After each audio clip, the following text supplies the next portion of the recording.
Al-Qudus dan Ruh Al-Muhammadiyah.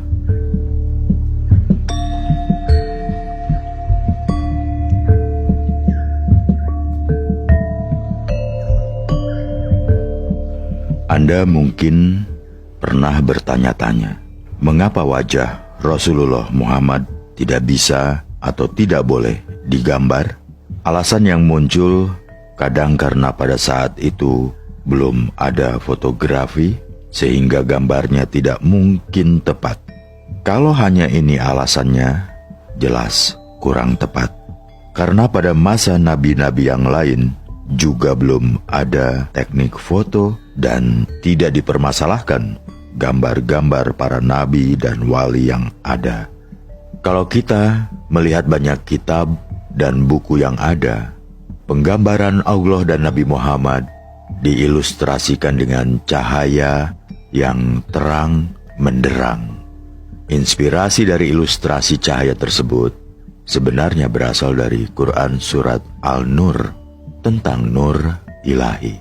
Sementara Muhammad adalah personalisasi di dunia dari nur tersebut. Maka dalam hal sosok Muhammad yang harus lebih diperhatikan bukan person historisnya, akan tetapi esensinya dalam bentuk substansi Nur Muhammad. Cahaya pilihan dalam bentuk manusia yang terpuji atau sempurna, karena justru dengan Nur Muhammad itulah maka person historis Nabi Muhammad bermakrifat secara musyahadah dan mata telanjang. Dan dengan cahaya makrifat Nabi Muhammad, maka seluruh makhluk dapat mengenali. Melalui keutamaannya yang mengungguli seluruh makhluk, mereka memberikan pengakuan. Jelas, menurut Syekh Abdul Qadir Al-Jailani, Nur Muhammad merupakan ciptaan pertama dan utama Allah yang diciptakan dari nur Allah atau esensinya sendiri, atau memang cahaya khusus yang dikaruniakan Allah sendiri untuk merujuk pada keutamaan dan kemuliaannya sebagai prototipe Al-Insan Al-Kamil. Dalam kaitan bahwa Nabi Muhammad hakikatnya bukan sosok historis yang harus dirujuk, maka Asma Muhammad bukanlah nama asal dari Rasulullah yang agung ini.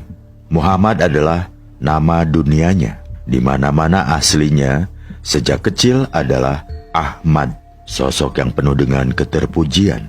Sementara secara spiritual dan dalam posisinya terhadap Allah, Rasulullah mengemukakan tentang dirinya sendiri bahwa Ana Ahmadun bila mim, aku adalah Ahmad tanpa huruf mim.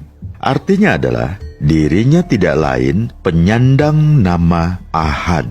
Dia adalah pengejawantahan dari Yang Esa. Inilah yang juga disebut sebagai Ruh Al-Quds, Ruh Suci, untuk meneruskan penzohiran yang paling sempurna dalam peringkat alam lahut. Disinilah rahasia dari menyatunya syahadat Rasul ke dalam syahadat Tauhid.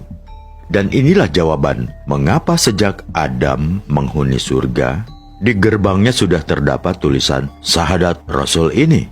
Ya, Nur Muhammad selalu menyertai ruh dari semua jiwa yang akan dan pernah ada di alam semesta ini.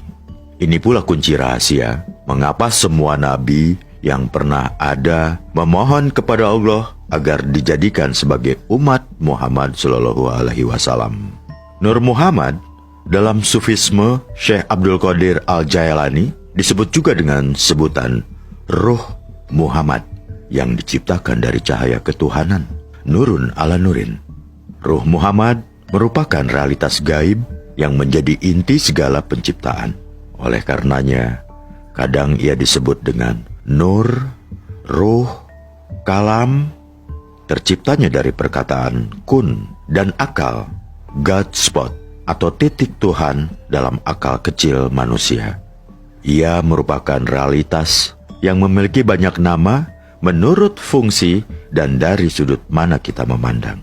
Dalam sistem Syekh Siti Jenar, karena